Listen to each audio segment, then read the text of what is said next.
Hello there everyone, Citrus Aviation here with yet another video, and today we have an Aviation News This Week episode number 52 for y'all. And this is going to be a very interesting episode. I'm not exactly going to cover initially what I was going to here. So there'll be some news that I'm leaving out for this week that I'm going to cover in the next episode because it's a bit more interesting for that episode, and I have some interesting news I found I really want to cover this week that I think you guys don't want to miss. It's some underrated stories, particularly one underrated story that's really important to the aviation industry. Anyway, we're getting started here with the very first news item, and that is the Alaska Airlines is retiring the A319s. I believe that has happened already, and really excited about the future of these aircraft because rumors are that they are going to American Airlines. That's the popular rumor, that they will be sold to American. No confirmation yet on that yet, as far as I know. But Alaska's approximately 10 A319s have been retired. They were formerly Virgin America A319s, and they're now being retired. Mostly because they're really, really old. They're around the 26 or so year mark, so they're getting old in their fleet age. And Alaska Airlines really just doesn't like to operate Airbus aircraft. They're more of a Boeing airline, and they would rather operate those aircraft, and so they are retiring the A319s. I can expect the A320s to go for a while, maybe a year or two before they also go, and the A321s will probably be around for some time still yet because, well, they're new aircraft essentially. So they're probably going to be around the fleet for a while, but I would really like to see Alaska return to the proudly all Boeing era. I think that was super cool. Obviously, it was technically still not true because the regional operators operated like CRJs, Q400s, E170s, that kind of thing. Which currently they operate Q400s and E170s. But yeah, Alaska Airlines, as far as mainline fleet though, was all Boeing until they merged with Virgin America. But yeah, that's an interesting story. I thought you guys might be interested in knowing what's happening to Alaska A319s. So if I find out where they end up going, I will report on that in a future episode. Next up, we have a very underrated story. It's not something that you'll see too much around, but that is that this aircraft right here, which is registered as November 7710 Alpha, is actually on a lease to United Airlines. This picture is taken on the 25th of June 2020 by Royal S. King. He's a fantastic photographer out there in Seattle, Washington. And this aircraft is going to be delivered to United Airlines. As he describes it, it is United 2706 non-standard livery. I would call that non-standard. As you might have heard, United Airlines has been acquiring some aircraft to relieve the strain taken by the 737 MAX groundings. And so I'll be showing up a picture now on the screen that I got of one of the former China Southern A319s that became part of the United Airlines fleet. These aircraft were sold from China Southern to United. There was about, I want to say, 30 or 40 aircraft that were sold from China Southern and then transferred to United, and they've been operating the system. They're pretty old aircraft, but at least until the MAXs come back into service, they will do just fine as fleet filler. And so that seems to be a good decision. It also seems as if United's taken on a few more Dash 700s here from Southwest Airlines. Also, I noticed about this aircraft, the Wi-Fi box has been removed. So yeah, United's continuing to remove features from the airplane. Next up, we have a new United Nations livery for Exeument Airways. This aircraft is registered as Bravo-20 Charlie Papa, and this is once again taken by Royal S. King. The date is not listed exactly, but taking a look at the other pictures he's taken and some of the other aviation news items on Airlines.net, I can predict that this picture was taken on the 26th of June. Anyway, super cool to see this livery. As you might know, Exeument has a 787-9 also in this livery, and so they're now putting it on a 737 MAX 8, so that's really cool. Alright, next up we have an interesting story, and that is Kuwait Airlines is receiving the very first A330-841neo that will be coming in the future. This aircraft was seen in full paint wearing the test registration of Foxtrot, that's Whiskey Whiskey Yankee uniform, taken on 26th of June 2020 in Toulouse. As far as I know, this is the very first customer delivered, or will be the first customer delivered, A330-800neo. So this is an aircraft with a very interesting story as well. The A330-800s were to be the successor to the A330-200. However, much of that business has been taken away by the Boeing 787-8 and -9 as well. And so they've kind of struggled to sell this aircraft. And this aircraft was very interesting because it was kind of added on later.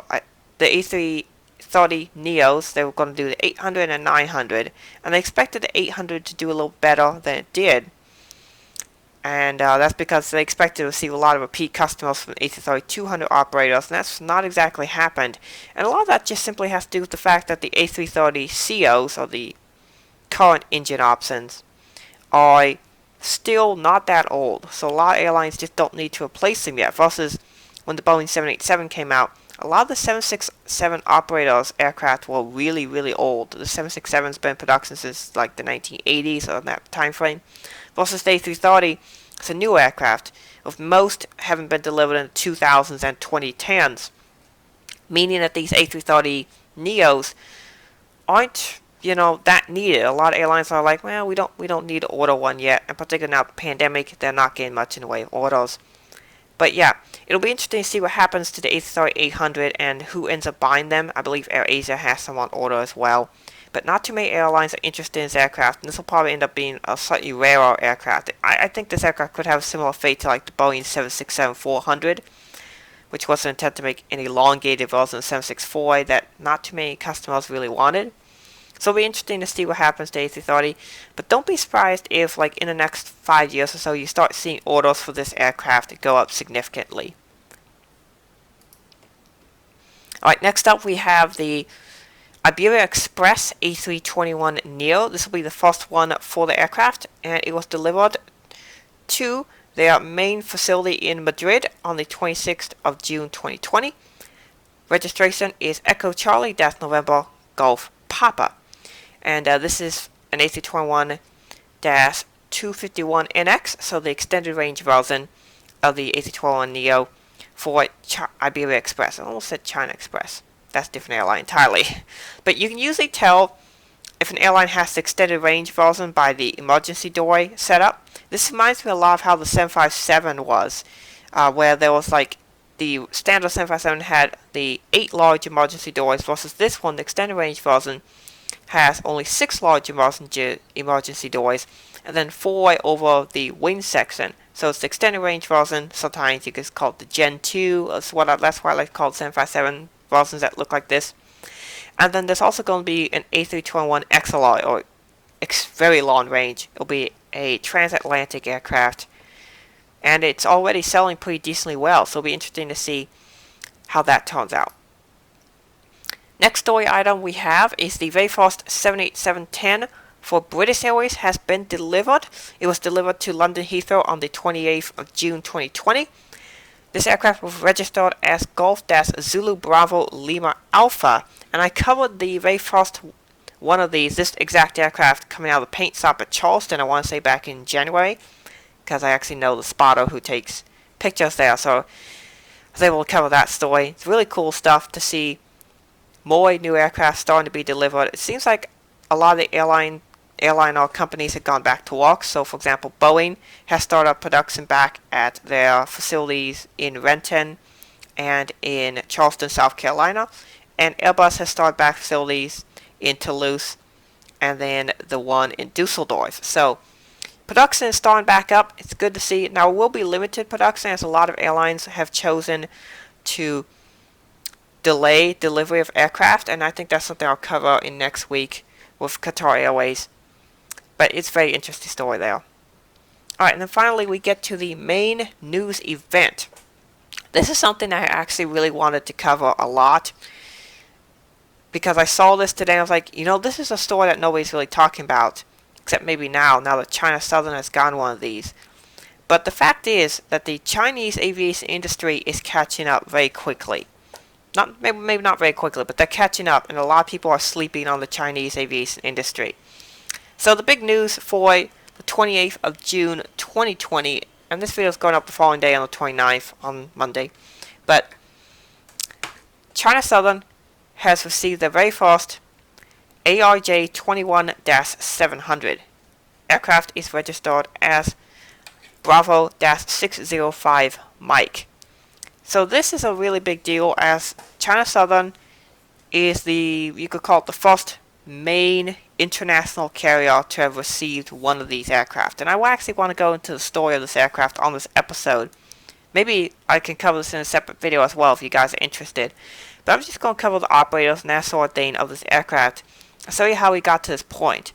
And then I'll explain why we should not be sleeping on the Chinese aviation industry.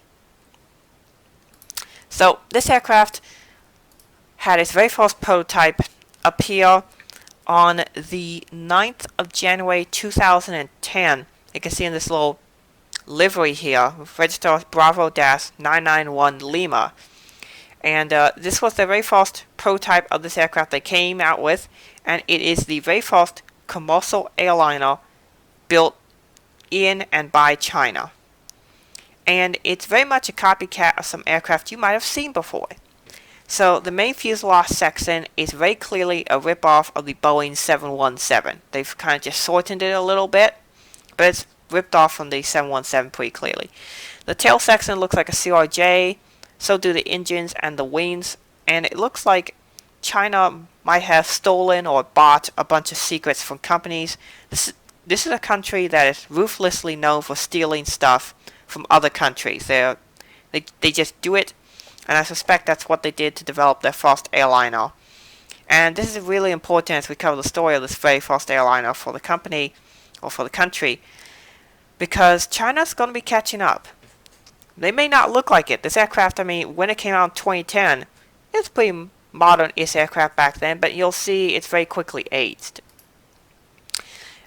Next up, we have a very cool-looking livery, and this one is for the demonstrator aircraft that first started flying in November 2011. This one is a second airframe, Bravo-1110 Lima, and this is basically the main aerial test frame they used. They had, I think, about 3 of these in total that they used for testing.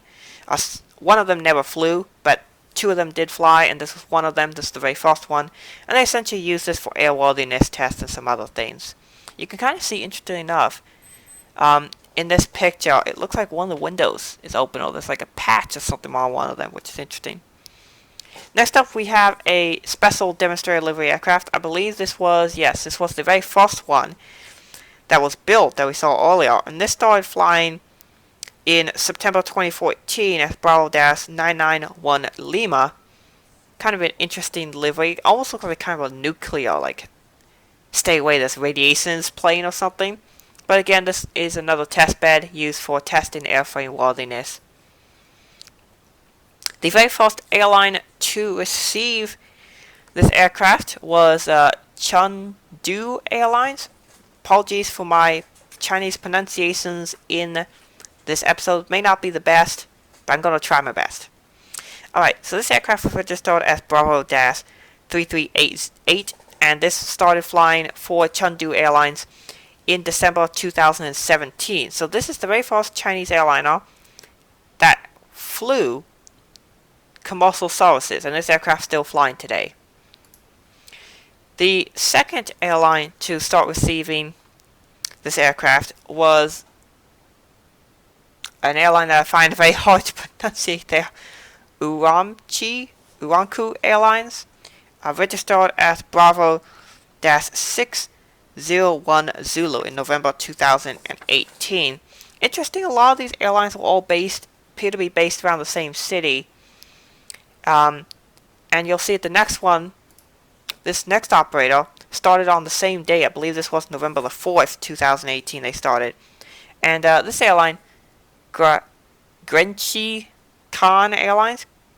I know what that is. Genghis Khan Airlines. Okay, obviously the famous leader of one of the most powerful countries to ever exist back a long time ago. Look it up if you don't know who he is in your history books or whatever. And then this aircraft was registered as Bravo-001 Romeo. Now, interestingly enough, these first 3 airlines to operate them all seem to be based around the same area, and I'd never heard these airlines before, so I suspect these were startups that the Chinese government funded in order to test the aircraft to see how it would do in a fairly low-risk scenario to their economy. Obviously, if you have one of these aircraft crashing, it would be an embarrassment to have it crash for one of your major airlines, so why not just start a new airline and have your Chinese citizens be the guinea pigs for these aircraft. And next up, the very first special livery for one of these ARJ 700s appeared on October 28, 2019. On this aircraft shown here, Bravo-603 Papa is the registration.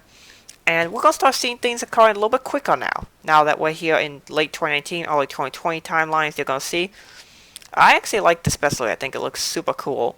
But this was the very first special. I believe this was like the third or fourth aircraft for Chengdu Airlines on the ARJ fleet. And also by this time in late 2019, the aircraft is going into mass production. You're starting to see 1 or 2 or more of these being built every single month, and they're starting to roll right off the assembly line.